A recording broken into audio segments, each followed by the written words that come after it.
The doorbell's insistent, jarring ring sliced through the silence of the night, a sound utterly alien to the peaceful rhythm of 2:15 a.m. in Palo Alto.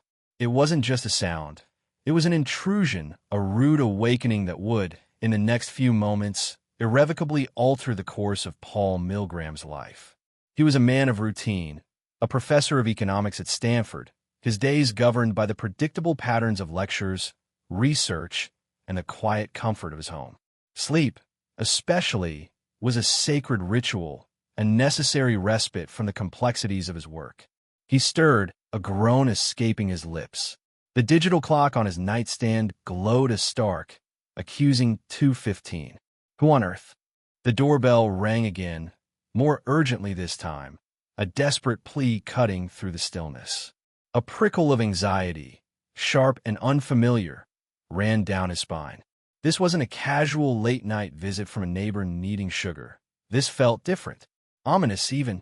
He fumbled for his glasses, his heart starting to beat a little faster, a rhythm out of sync with the quiet house. He padded to the door, his bare feet silent on the hardwood floor, and peered through the peephole.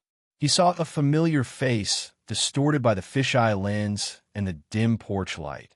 Bob Wilson, his neighbor from across the street, his colleague in the economics department at Stanford, and his friend.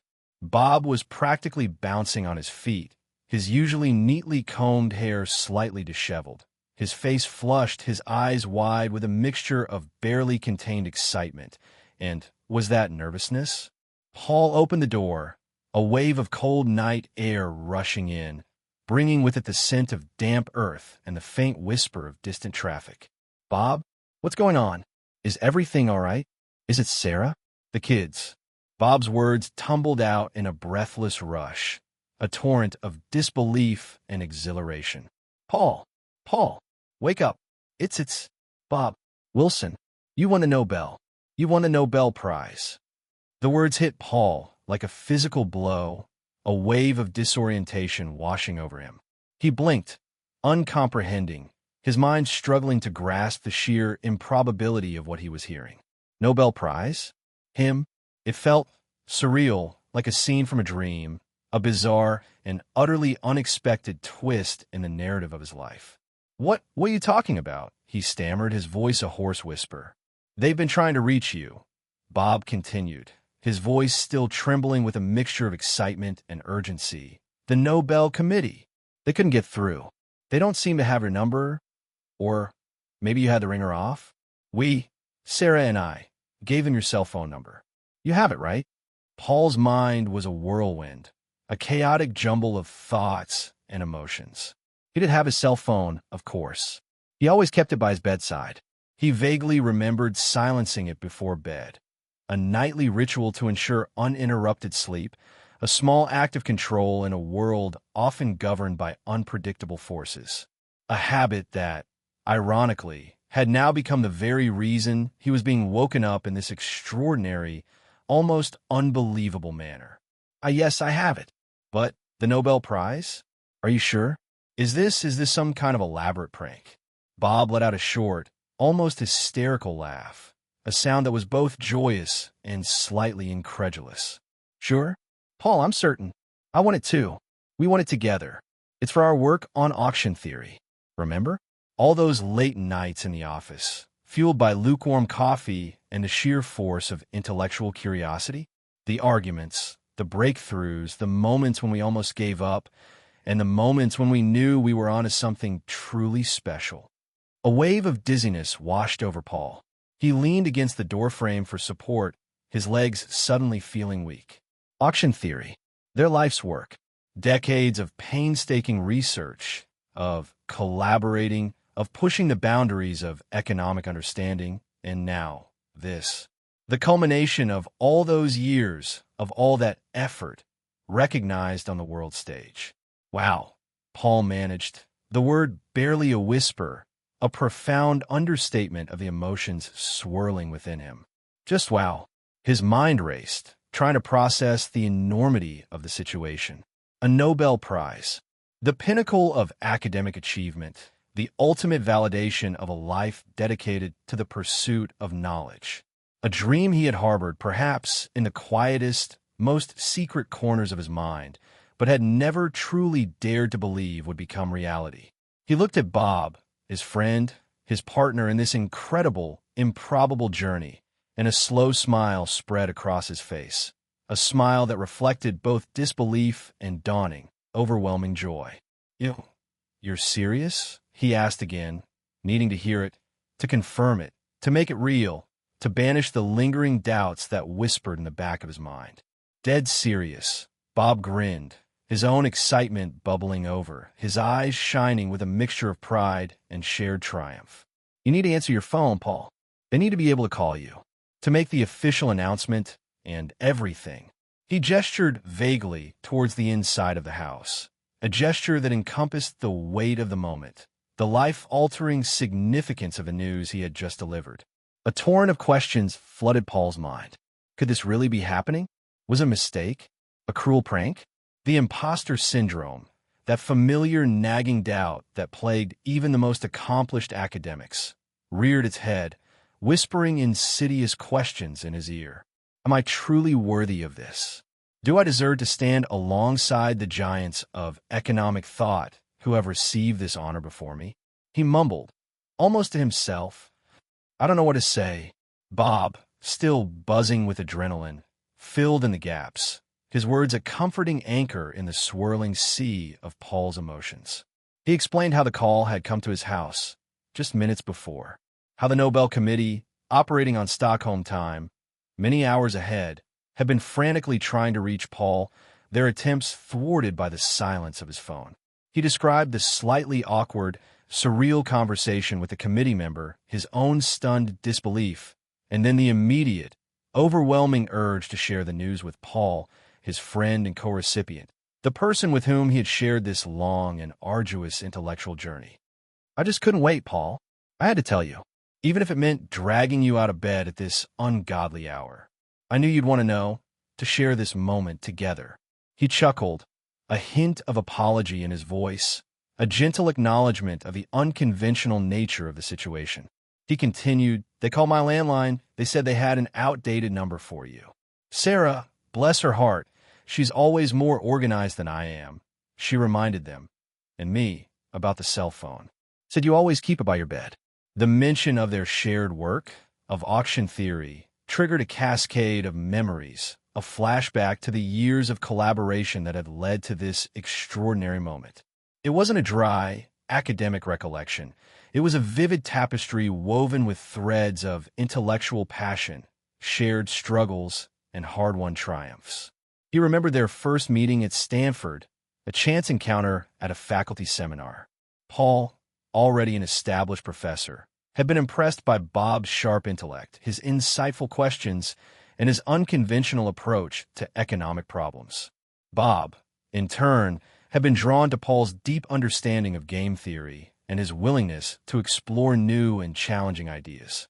A mutual respect, a shared intellectual curiosity, had quickly blossomed into a close working relationship and then into a genuine friendship. They had been drawn together by a shared fascination with the intricacies of auctions, those seemingly simple mechanisms that govern the allocation of resources in countless markets around the world. They saw the inefficiencies, the complexities, the hidden biases that often plagued traditional auction methods. They believed that there had to be a better way, a more efficient, more equitable way to design auctions, to ensure that resources went to those who valued them most, to maximize social welfare. The grind had been relentless. Long hours spent poring over data, filling whiteboards with equations, wrestling with complex mathematical models. Frustrating dead ends, where promising avenues of inquiry led to nothing but disappointment. Heated debates, sometimes bordering on arguments, as they challenged each other's assumptions, pushed each other's thinking, and relentlessly pursued the truth. Moments of doubt, when the sheer complexity of the problem seemed insurmountable, when they questioned whether they were wasting their time, whether they would ever achieve their ambitious goals. But there had also been moments of exhilarating breakthrough, those moments when a seemingly intractable problem suddenly yielded to their persistent efforts, when a new insight illuminated the path forward.